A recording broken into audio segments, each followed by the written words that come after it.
afternoon, everybody.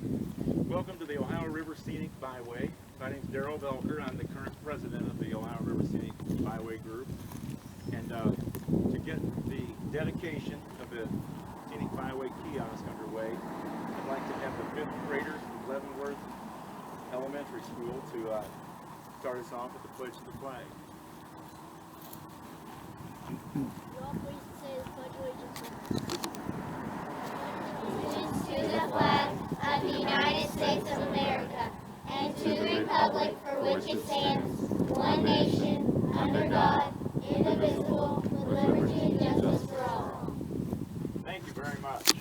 With Kevin Milligan, the students, we've got 4th graders too that are going to read a poem. And I would like to thank Leavenworth Elementary School for allowing this, and we'd like to thank the students for coming. So could we call on the 4th graders to lead us with the poem?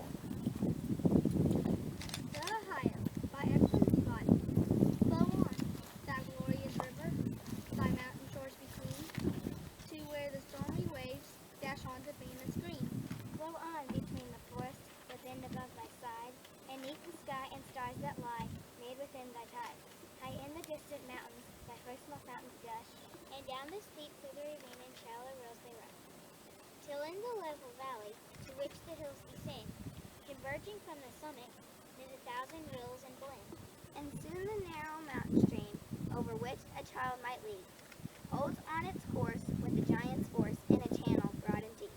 This poem appeared in a poetry book published in 1841. Thank you. Thank you very much. They okay standing there? Thank you. I'd like to introduce some of our guests. That we're very happy for everybody that's able to come out on this nice day. First, I'd like to introduce from the National Forest, Mike Chavis with us. Chris Zimmer, the District Ranger of the Hoosier National Forest, is with us too. And I know we'll hear from her, but Tina Ligman and Nancy Myers from the National Forest are here also. Brenda Goff from Senator Coates' office is right here in the front. We have Jim Schultz, Crawford County Commissioner, is with us in the back. Larry Kleeman, candidate for the District 74 House of Representatives. In fact, Larry joined us this morning at a similar event in Troy.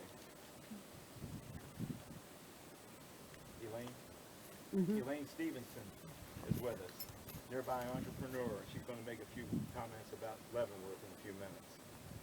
Chris Adams is here, Clarion News. Probably got his camera.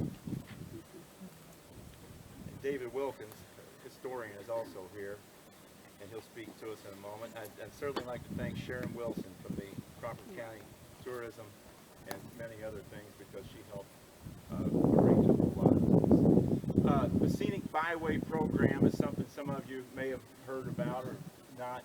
One thing we know in Indiana, we're very fortunate to have the byway signs very visible. The State Department of Transportation is one of our partners, and they're very diligent about keeping those signs up. Every now and then one of them will get run over, and they seem to be able to find a way to get new ones back up. The Byway program is something that it's a special thing to me. I told everybody this morning that I grew up right on State Road 62, just outside of Lanesville, and that's part of the byway. And byways are something that go through communities. They go through fields and farms and past things that have such history and such legacy behind them that it's meaningful to all of us. But the simplest way I can say it is, it's important to me because my home is there, and all of the memories I've got with my home stay not only with me and my house, but with the byways. And Indiana happens to be about 302 miles. It starts at Lawrenceburg, right on the Ohio border, goes to the Illinois border around Mount Vernon, and it's 13 counties that it actually traverses. Indiana was nationally designated in 1996 when 13 other byways were also given their initial designation as nationally designated scenic byways. A couple of years later, Ohio and Illinois got their programs complete, and then they were joined. So the Ohio River Scenic Byway is actually a 3-state byway starting just outside of Pittsburgh, goes all the way to Cairo, Illinois, and it's 967 miles. It goes through the 3 states combined. The idea of this kiosk started out at a planning workshop in Crawford in July of 2008. The National Forest Service gave us some funding and had some administrative support that we got representatives of the 3 state byways together. Now we cooperate on other things, but for the most part the 3 states operate independently. But this was an opportunity for people from all 3 states to get together and talk about ideas, particularly how to market the byway. And 2 things, among others, came out of it. One was that in each state that the Ohio River Scenic Byway goes through, it goes through a national forest.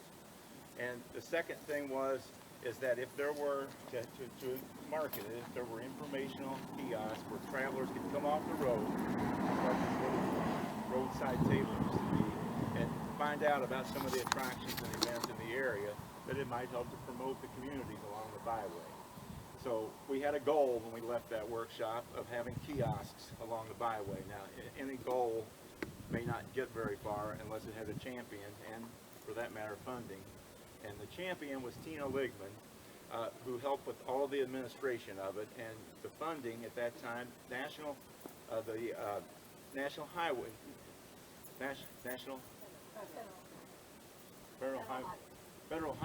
Administration, Federal Highway Administration had a fund that was specifically for byways. So, in fact, the states of Ohio and Indiana were able to get grants from federal highways. And again, with Tina's help, Leslie Townsend has been the secretary for a long time of the Ohio River Scenic Byway, and she really put the details of the grant application together. But we got the funding to build these kiosks, and 2 of them in Indiana and 2 of them in Ohio. Tina's idea is if there were 4 of them, well then people, and they were standardized, people might see them in the nearby communities and maybe do things similar. Now, there was a little money left to do more planning, and the 3 states got together again in a couple of years and worked on the designs. Tina and one of her partners, James, proposed designs that had like playground equipment made out of the key. And it wasn't just information, it was a playground, like you could crawl up on a steamboat or the paddle wheel of a steamboat and those things. But with limited funds and limited resources, we didn't get quite that far. We ended up with something that looks like what's behind me today. But the kiosk program is something that we hope the communities nearby might pick up on their own. They might build similar things. Something similar to this, the Ohio River Scenic Byway of Southern Indiana has 68 interpretive panels. They're a lot smaller than this, but they go throughout the entire 300-mile byway that interprets specific sites along that. We also obtained a lot of help from federal highways to fund that project. The byway's working on something else that's kind of interesting right now, and Tina is going to come up and tell you about the passport program. Thanks, Bill. There are some more seats if anybody wants to sit down. The Ohio River Scenic Byway was the first, but there are 7 total national scenic byways in Indiana. So last year when we were looking forward to the Indiana Bicentennial, we were trying to think of something really significant and cool that we could do to celebrate the Bicentennial. And we came up with this very fun passport program. And in this passport there are sites from all 7 byways, and the idea is you drive the byway and you stop at these different sites and you actually get a stamp for it. And we've got stamps for each of the 7 byways for the Ohio River Scenic Byway. You get a stamp that actually has the sign you see along the highway for the Ohio River Scenic Byway, and then the stamp is in, Daryl calls it byway blue, it's that aqua blue, kind of the color of the Ohio River. And so you get a stamp for each of the sites that you stop at. And so the idea was that go in all 7 byways, you fill your little book with stamps, and you had a lot of fun, you made a lot of fun in the state of Indiana. And so we got these together, and I, for one, was just so excited about this whole idea. Because when my kids were little, we were always trying to have fun adventures. Every weekend, it's like, what adventure can we do this time? Whether it was canoeing the little river,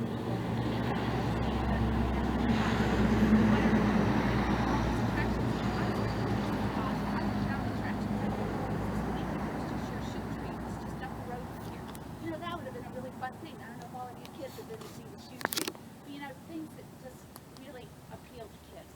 And my kids may not remember if I kept the yard mowed or my house picked up, but they remember all those fun adventures that we had as kids, that they had as kids. And now I've got grandkids, and they call it my big fun day. So, Oma, where is our big fun day next time?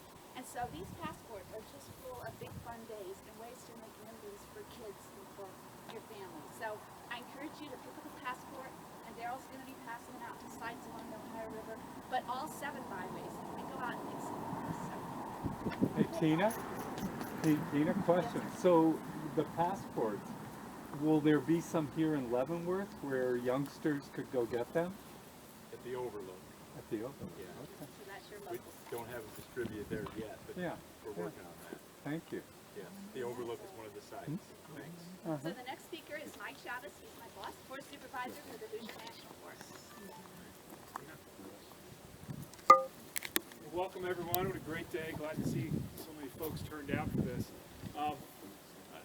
Some folks might be wondering why the U.S. Forest Service is involved in something like this. After all, we're not standing on the National Forest right now. But we're not too far away from it at this present location. Many of you will know the Hoosier National Forest, or at least parts of it. We're a 200,000 acre, more than 200,000 acre national forest, public land that belongs to all of you and all of you. All Americans around the country, here located from the south shores of Lake Monroe all the way down to the Ohio River in scattered portions. The Forest Service's mission is very broad. We are a multiple use agency, so we manage those 200,000 acres along with all the other national forests in the country for multiple benefits for all Americans. But one of the things we also do outside of that is work with the communities that are in and around the national forest in close proximity to help promote what we have on the national forest, what types of attractions folks might be interested, but also to do things such as conservation education and teach people about their natural heritage, as well as the history of their local area, much of which is captured and conserved on the national forest. So raising that conservation legacy and educating folks about what is there in the backyard and available to them on the national forest. So as was mentioned already, this kiosk and the other one we were at this morning has been about 7 or 8 years in the making, kind of a long journey, which may seem like a long period of time, but it all started as a brainchild that came out of that workshop years ago, and was one of the ideas that stuck as something to move forward with, and a great attraction that could catch people's eyes as they're driving down the Scenic Byway, convince some folks to stop, take a look, and learn a little bit about the local communities, the local attractions, the natural area. And so people like Tina ran with that and found the partners and identified who the players could be and all the moving bits and pieces. It may look like a relatively simple structure, but a lot goes into it between finding the funding source, applying for the grants for the funding, designing the content, getting the design for the construction built, getting it actually built, and the contracting process. There's all sorts of moving bits and pieces and parts that go into that. So a big thank you is owed to Tina for her great energy in coordinating all those parts and pieces and working with the partners. Also want to make sure and thank Leslie Townsend as well, who was the writer of the grant, which secured the funding for this, as well as the other kiosks that we were at this morning. But also her grant application, I understand, was largely plagiarized by the folks on the Ohio side and led to them successfully getting funding for their kiosks in Ohio that also draw attention to those communities out there. So great work. Thanks goes as well to the Federal Highways Administration and the Indiana Department of Transportation for providing the funding. James Klug, our engineer at the Forest Service, who did the design of the kiosk, and Rainey Construction, who ultimately built it and put it here in place for this great site. Something I'd like to point out too, the National Scenic Byways are scattered throughout the United States. It's no small deal to get a National Scenic Byway designated for the route that you're on. I've worked on 2 other national forests besides this one where we had scenic byways run through the forest. I really am convinced that this byway actually tells the best story out of all those that I've been on.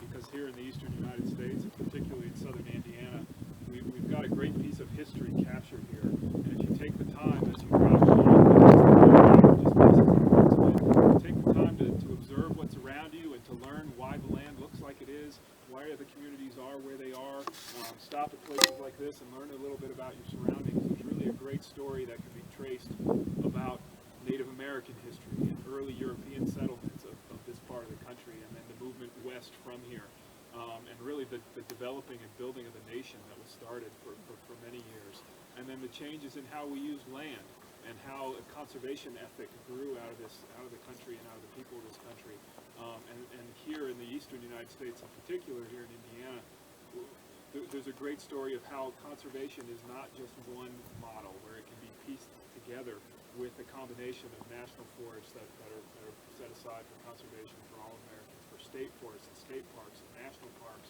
as well as private landowners who manage their land for their personal benefit, but also in ways that benefits all of us in having lands kept as natural landscapes in forested areas.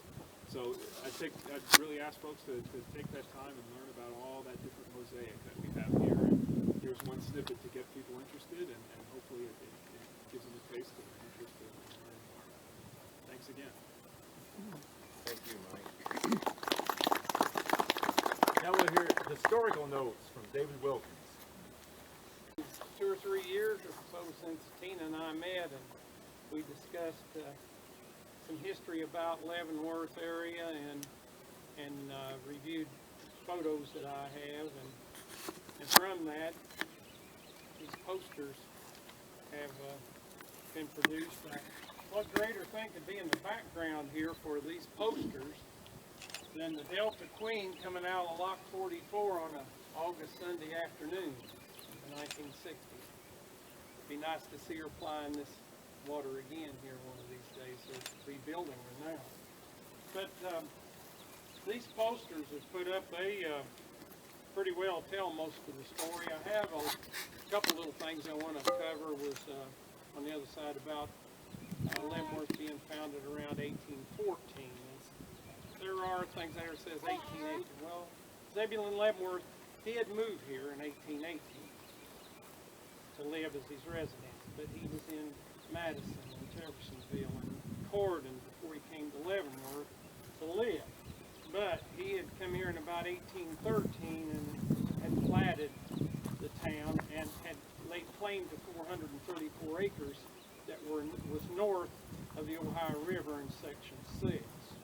And he then borrowed money, and his brother said, borrowed $134 and put up Lot 18 in the original section of Leavenworth and a brick 2-story building for collateral.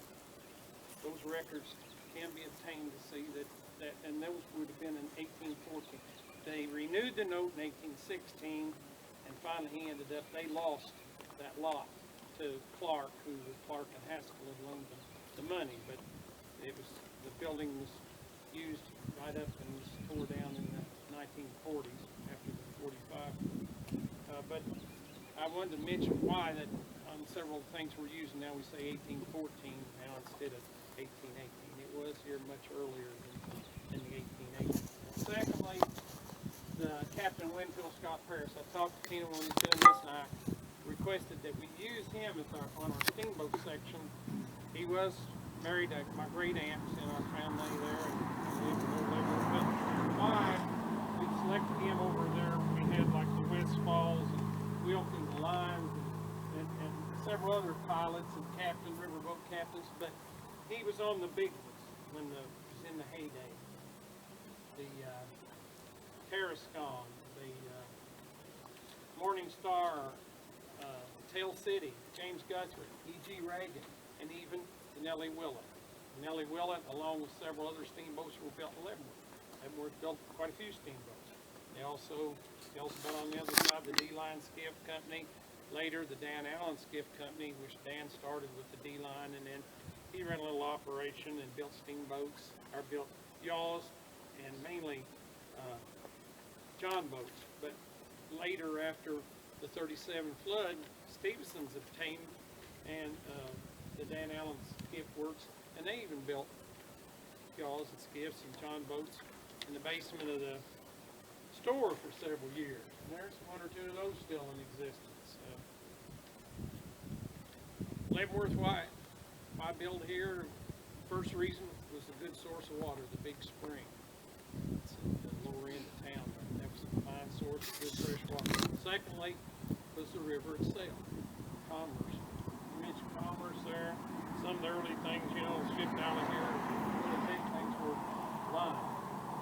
Lime was one of the main things shipped out of here, because you could burn this lime, limestone, make lime, whitewash the mansions and all the fences and everything in Louisiana and whatever, and lime salt, pull water down, got salt from it, shipped out salt pork, brandy, two brandy distilleries on the Kentucky side of the river here at Leavenworth Indiana. Shipped brandy out, wine. All the Leavenworth here, this section up here, the wineries. Grapes were all destroyed. So that pretty well covers the areas that I wanted to cover there, other than the button works. Read a little about the button works. It ran from 1903 up till in the very early 50s. You had 3 different button mill locations. The first one shown on there is by far the biggest and ran the longest. The second building they built, it ran some, didn't do real well, but they started up another one after the 37 flood on it, and they ran up into the early 1950s. And that business was pretty well taken over by the Japanese market and also the depletion of the mussels.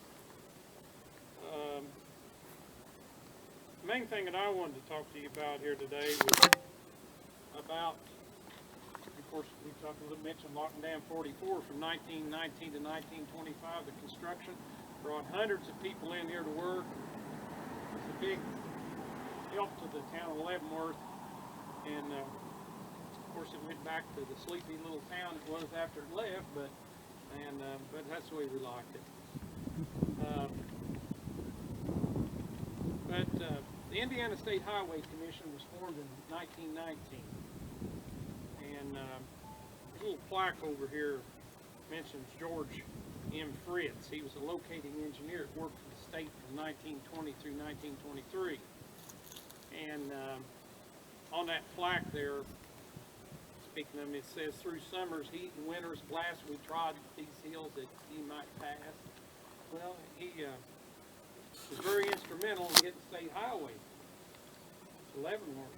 So coming out of New Albany in 1920, they started with federal aid contracts. They built State Road 16. It ran from New Albany to Leavenworth. By 1926, and it was changed to State Road 62. It was finally known as the Wonderland Trail, and that was a good name for it because it winds, went around, and a lot of the sections along the Wyandotte stuff were one lane. And they would, Nell Melton and different ones would tell me about, they'd be driving along and they'd have to pull off the little pull-off spot, let the vehicles go by, and become a, but the lock and dam being started in 1919, that really helped. The government helped them with us getting the state highway into the town of Leavenworth. Now, of course, that ran through the old town and come up that steep bluff there around, because there was not a road up out of there till 1923 when they started building up over the bluff there and come out. But after the 37 flood, there was a push then too to let's get 62 redone. So especially from New Albany to about 2 miles west of Leavenworth, 62 was redesigned, realigned, and it was even given a Bolton right-of-way, about 2 miles west of it. And during that reconstruction, there was about 1,000 feet to the east here, right in the middle of the road. They hit a cave. Beautiful cave, right in the middle of the road. So the engineer that was over the road section here, he'd got the men in there, and they cut that big stalagmite to put in the park here that they were building. Well, the local family that owned the land on both sides of it, they opposed it, so the state backed off. Well, the engineer come back here 50 years later, and he was talking to me. He was an old man already, 90 years old. He said, he said, I should have gone ahead and done that. Because he said, we had bought the land. we owned the stalagmite that we could put there. So they dedicated that park building in 39, and they could have had that with them. Especially from Crawford to Leavenworth, red buds were planted, cottonwood trees were planted all along. I don't know why cottonwoods are big. They guess cause quick growing. They planted cottonwoods and red buds, and that's why you see so many of them on both sides of the road. Still going to Wonderland Trail. That's a really good thing. So beautiful. Well, at that time, after 39, he got a U.S. status, U.S. 460. And of course, that really stood me then. Then the next road was 150, going through Shoals, Hale and there. And over, this was on, and all the traffic was on there. State Road 64 over through English and Ringo wasn't redone. It didn't get done until 64. This was the main route for all the semis and everything. So it got a U.S. highway status. That really helped for Wyandotte Cave tourism. Now, then come along, the road was named the George Rogers Clark Trail. And from there then, it was named to the Lincoln Trail, Heritage Trail. So this is the George Rogers Clark Trail, Lincoln Heritage Trail, and then a few years later, we came along with named it the Ohio River Scenic Byway. So I thought, could you ask for a more scenic or deserving site along State Road 62 than the place called Kiosk right here? A lot of history. Just the history of this road being brought through here, what it brought to southern Indiana and to get people from Louisville to Evansville. That's right. It was quite a task.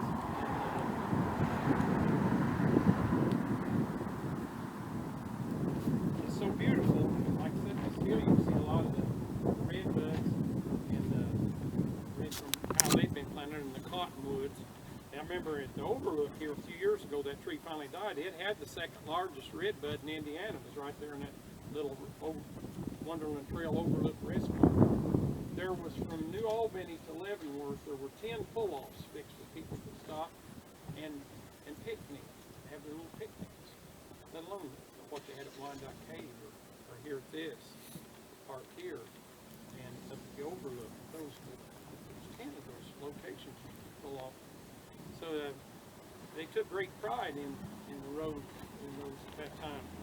So in closing, I have a little poem here. It's called from Jesse Stewart, creator of the universe. I'm quite attached to his writings, but creator of the universe, keep me forever young and strong and give me space. Among the hills as free as wind is free, and snow and rain and sun to hit my face. Give me a wind to breathe, slashed by the pine, kissed by the hard-grained lips of oak and ash, and drab hills smothered by the cliff and vine. Great heaps of earth that feed our mortal flesh, give me the hoe and plow, the walled-in hollow. The creek of clean blue mountain water fills, just guide my feet that I may safely follow. The lone path of my dark eternal hills, it does not matter, let the path be mud, and let it wind forever. Never ending, I'll love the climbing, for it's good for blood, but not the summit, Lord, and slow descent. That kind of describes a lot about this road here in this community. The oak, the ash, the cliffs, the clean streams flow through Blue River, those fine springs, and so I thought that was kind of fitting, a little poem from Jesse Stewart.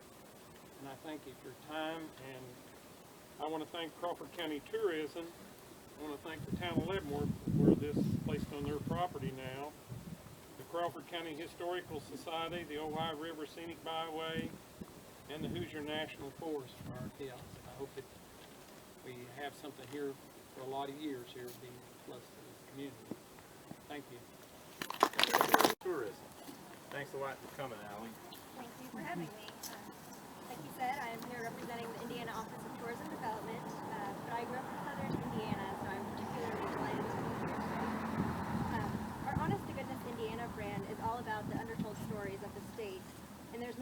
way to see the stories, the culture, the history than traveling the back roads and the byways.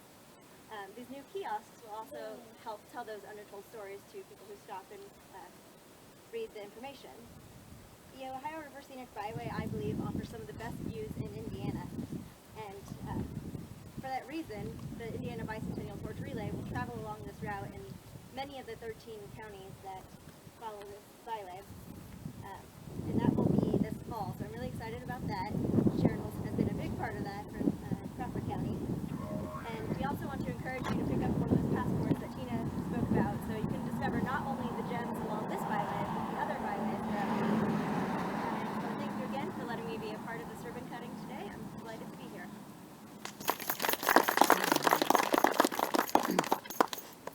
Sharon Wilson, you've heard her name many times, but from I don't have to say a word. Everybody's just said exactly what I would have said. I'm not sure we've said it the way you would have said I it. know. I love working with all of you. All of you. You're all wonderful. Thank you again. You're all wonderful. Elaine Stevenson is here with from the Stevenson's General Store, and she's going to represent the town of Leavenworth. You can talk from right there if you want. I'm so old that I remember when I visited my grandparents at Wyandotte. They lived in the White House at the foot of the hill. I remember seeing little girls working on the road. They would take the burro as far as they could and then fill up. They had hats hanging on the horse on the wheel, and they were sturdy little fellows, and they could carry quite a bit. So they had to get started before they could put wheels in there. When I would visit my grandparents at the foot of the hill, I got acquainted with Wyandotte Cave, and it's something I just love from the beginning. And the fact that it has been closed all these years, I wonder if it was really necessary. But we have so many beautiful things here. I've been working on developing a collection of books, and there are quite a few, some very technical. But we go on drives often, and a friend took me to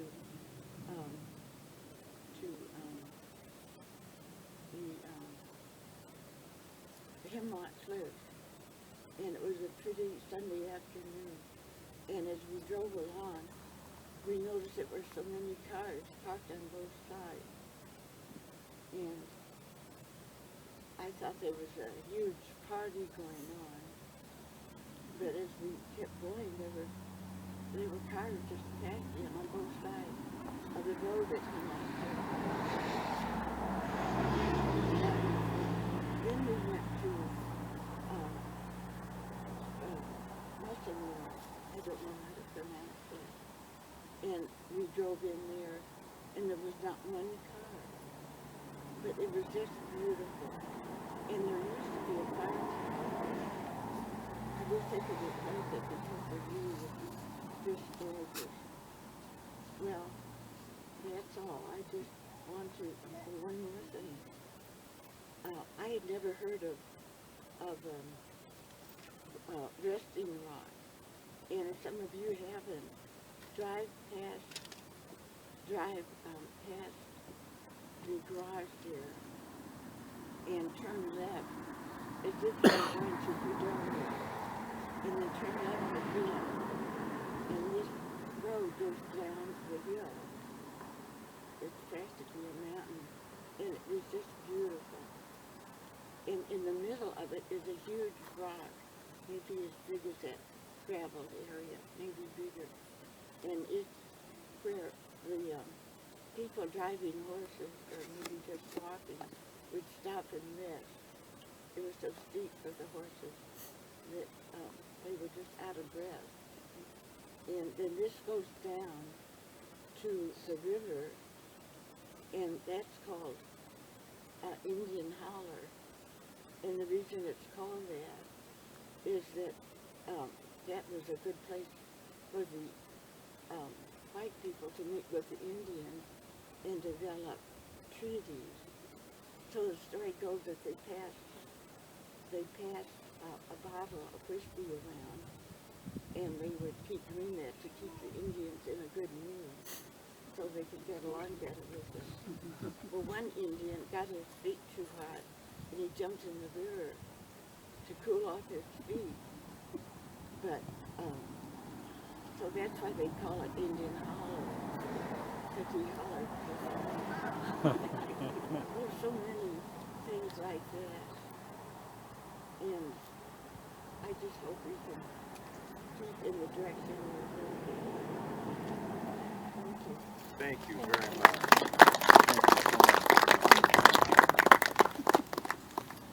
Well, let's do the, what we're here for really. Let's cut this ribbon and ceremonially open this kiosk. One of the representatives of the National Forest, Sharon, can you be in on this or you need to take a picture? No, maybe Chris will take somebody. Yeah. Can you sing us Why all a don't you picture, come Chris? around and stand right here and all of you just kind of grab onto this end of the ribbon. I don't, Okay, that'll Mike's the highest ranking official here. He's going to cut this thing. Make sure he does it right. Yeah. Who else? Sharon? Yeah, Sharon, I want you in here. All right. Leslie, you should be in here. Alex, you come up too. Yeah. Anybody else want to be? We put this one over here. Yeah, this isn't. You're almost standing underneath. Pull down. That's because Mike's a tall guy. He did that. Okay, folks. Yeah, you ready? Thank you very much.